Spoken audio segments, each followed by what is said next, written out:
example. If I go to the All Posts page, you can see a list of all the posts that have been published on my site. Of course, right now I only have 6 items, but if you go to an established blog, you may have 1,000 items, and you'll be able to scroll through all of those items on this page. So let's look at the different features that are available to you on this index page.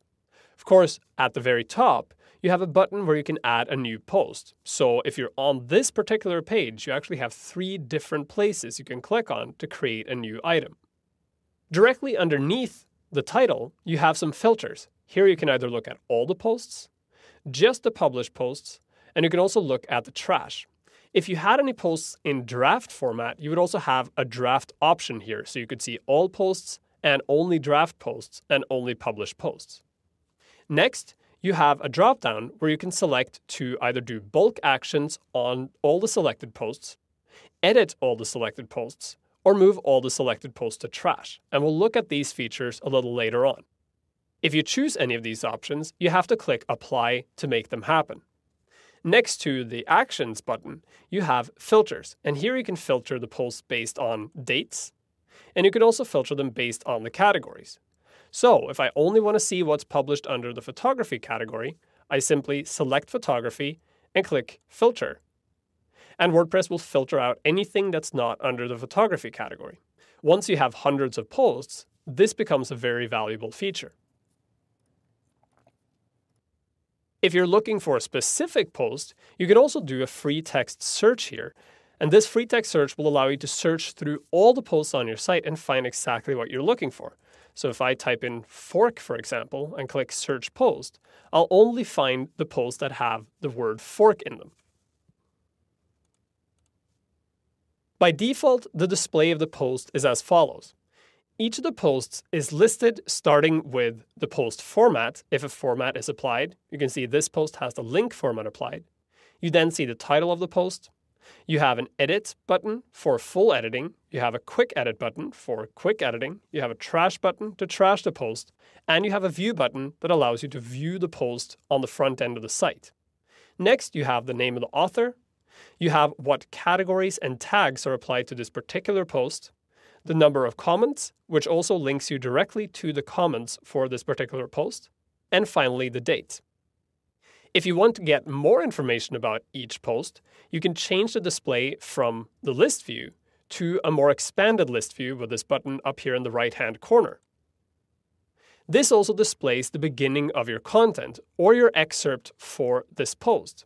So now you can actually read part of the post, but of course this also makes the list much longer.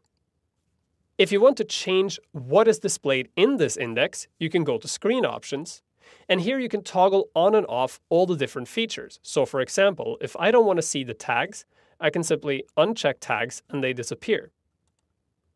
By default, there aren't all that many options, but when you start adding plugins to your site, chances are some of those plugins may add additional columns to this display, and in some cases it becomes too much.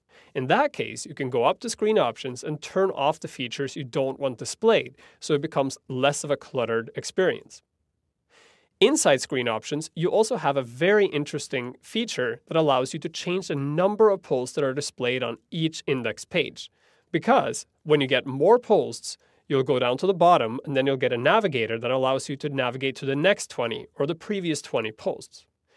You may wonder why you would want to change the number of posts displayed, but it has a very practical use.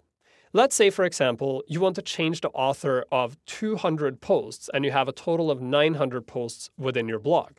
In that case, you want to do a bulk action on all the posts with a certain author. You would go down and filter the posts based on that author, but then you would have to go through all the posts in 20 post increments, and it would take a long time.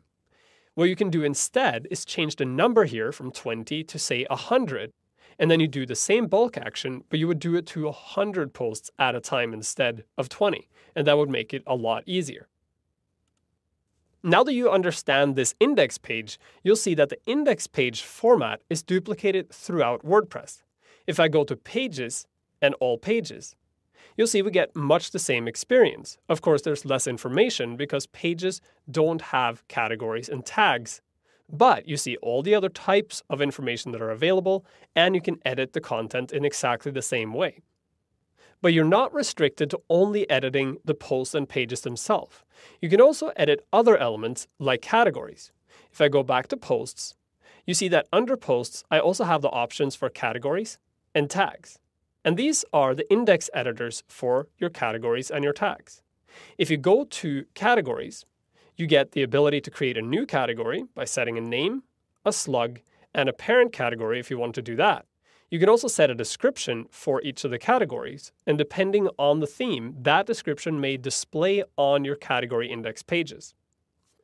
In the list of actual categories you have on your site, you can go to each category and either edit the category, which brings you to a new window which has the same type of information that you see here on the left-hand side.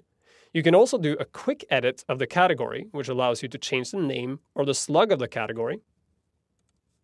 And you can go view the category. This will take you to the front end of the site and display all the posts that are under that particular category.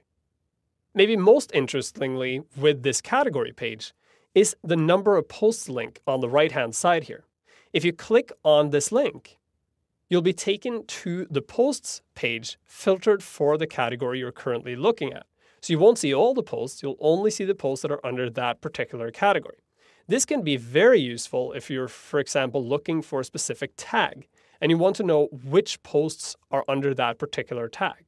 You can go into the tag view, which looks exactly like the category view, and click on the number of posts for the particular tag you're looking for, and you are taken to the index for just that category. Understanding how these index pages work and understanding how you can use their different capabilities to access the information you're looking for will become very valuable once you start populating your site with a lot of content. So take the time to click through the different options and familiarize yourself with the different index pages so you have a clear understanding of how all this fits together.